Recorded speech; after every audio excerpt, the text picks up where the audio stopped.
Vonis yang dijatuhkan majelis hakim bagi para terdakwa pembunuhan Yosua di luar perkiraan banyak pihak. Majelis hakim menjatuhkan vonis kepada para terdakwa jauh lebih tinggi dan jauh lebih rendah dari tuntutan jaksa. Berikut apa kata fakta bersama Raisa Nadia.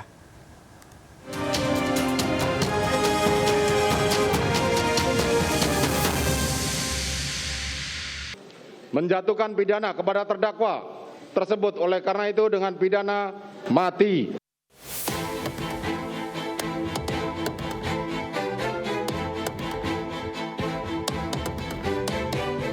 Babak akhir sidang pembunuhan berencana Brigadir Joshua memberi harapan bagi penegak keadilan di Indonesia. Vonis yang dijatuhkan majelis hakim bagi para terdakwa di luar perkiraan banyak pihak. Lalu apa kata fakta? Setelah melalui masa persidangan sekitar 4 bulan, kini vonis telah dijatuhkan kepada para terdakwa pembunuhan berencana Brigadir Joshua. Kelima terdakwa akan menghadapi jerat hukum atas perbuatannya merampas nyawa Yosua.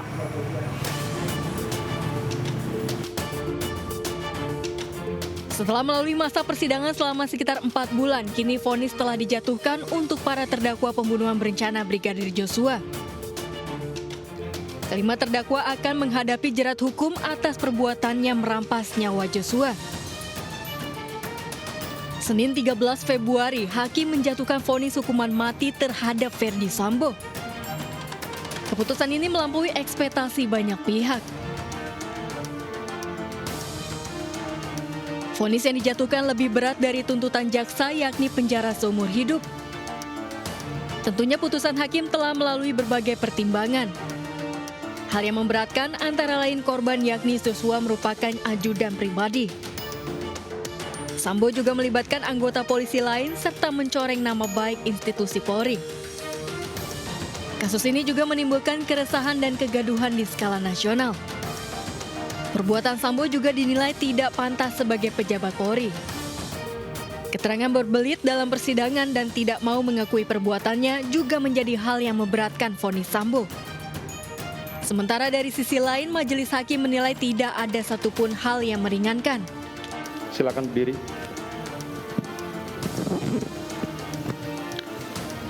Mengadili, menyatakan terdakwa Ferdy Sambo SH SIK MH telah terbukti secara sah dan meyakinkan bersalah melakukan tindak pidana, turut serta melakukan pembunuhan berencana dan tanpa hak melakukan tindakan yang berakibat sistem elektronik tidak bekerja sebagaimana mestinya yang dilakukan secara bersama-sama.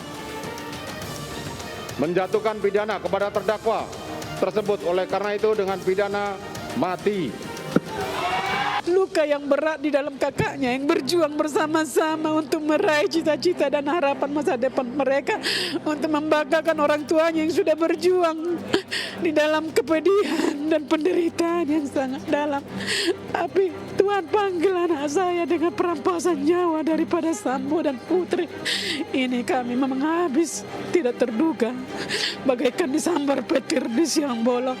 Tapi kami yakin dan percaya kepada Tuhan, akan Tuhan berikan pelangi yang indah buat keluarga kami. Amin. Ya, itulah doa dan harapan kami. Hakim juga menjatuhkan vonis berat pada istri Ferdy Sambo, Putri Chandrawati. Putri Chandrawati hanya bisa menghela nafas berat setelah mendengar vonis untuknya. Vonis 20 tahun penjara lebih berat dari tuntutan jaksa yang hanya 8 tahun penjara. Penyampaian keterangan yang berbelit dari Putri menyulitkan persidangan. Putri juga tidak mengakui kesalahannya, bahkan selalu memposisikan diri sebagai korban. Perbuatannya juga menimbulkan kerugian besar bagi personil kepolisian yang lain, serta mencoreng nama organisasi Bayangkari. Sama seperti sang suami, hakim menilai tidak ada hal meringankan dan maaf bagi perbuatan Putri. Lalu apakah vonis yang dijatuhkan hakim sudah sepadan dengan kesalahan Ferdy Sambo? Khawatir ya penjatuhan hukuman mati itu salah vonisnya sehingga tidak ada kesempatan koreksi, maka diberikan ruang untuk koreksi dalam bentuk masa percobaan. Nah, angka 10 tahun masa percobaan itu jika berkelakuan baik itu maknanya adalah memberikan kesempatan untuk merevisi hukumannya menjadi seumur hidup. Ya, dalam arti tidak serta-merta setelah 10 tahun berkelakuan baik menjadi bebas, bukan. Tetapi adalah menurun hukumannya seumur hidup.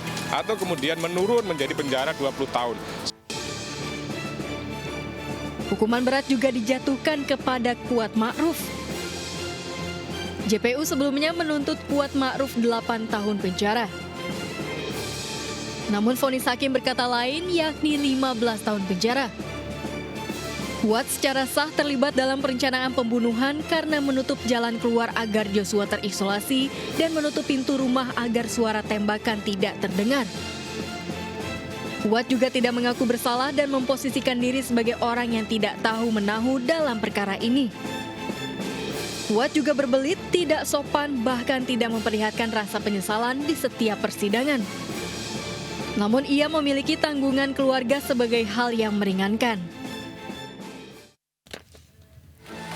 Sama seperti Kuat Ma'ruf, Ricky Rizal juga dituntut 8 tahun penjara oleh JPU. Hakim memvonis Ricky 13 tahun penjara. Pertimbangan hakim, Ricky berbelit saat menyampaikan keterangan di persidangan dan perbuatannya yang telah mencoreng institusi Polri sebagai hal yang memberatkan. Sementara hal yang meringankan Ricky adalah ia masih memiliki tanggungan keluarga. Ini kan bukan akhir dari segalanya di pengadilan ini. Ada beberapa proses ketika kita tidak puas dengan putusan hakim, kan ada proses banding, kasasi, dan upaya hukum luar biasa itu PK. Nah itu mungkin kita akan lalui semua. Mudah-mudahan dalam dari ketiga proses itu saudara Kuat Ma'ruf itu mendapatkan keadilan. Dia menyatakan banding, tapi kan karena dicegat-cegat gitu, ya udah dia menyuruh kita yang menyampaikan. Berarti akan mengajukan banding? Banding. Jangankan 13 tahun, satu hari pun udah ngomong sebelumnya. 1 hari pun banding.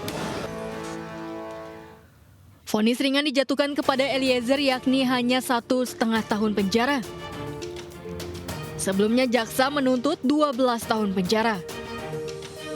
Hakim menilai hanya ada satu pertimbangan memberatkan yakni korban Joshua merupakan sahabat Eliezer. Namun majelis menghargai sejumlah hal untuk meringankan hukuman, diantaranya faktor utama adalah Richard bekerja sama sebagai justice kolaborator untuk mengungkap kasus ini. Eliezer juga bersikap sopan selama sidang, ia juga menyesali perbuatan dan berjanji tidak mengulangi perbuatan.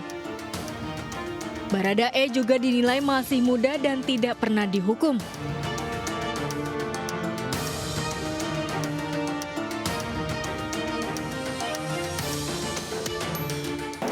Meski vonis telah dijatuhkan, namun proses sidang belum selesai. Baik terdakwa maupun jaksa penuntut umum masih dapat mengajukan banding dalam kurun waktu yang telah diatur dalam pasal 67 KUHP. Saya, Raisa Nadia dan Indra Purnama, sampai jumpa di Apa Kata Fakta selanjutnya.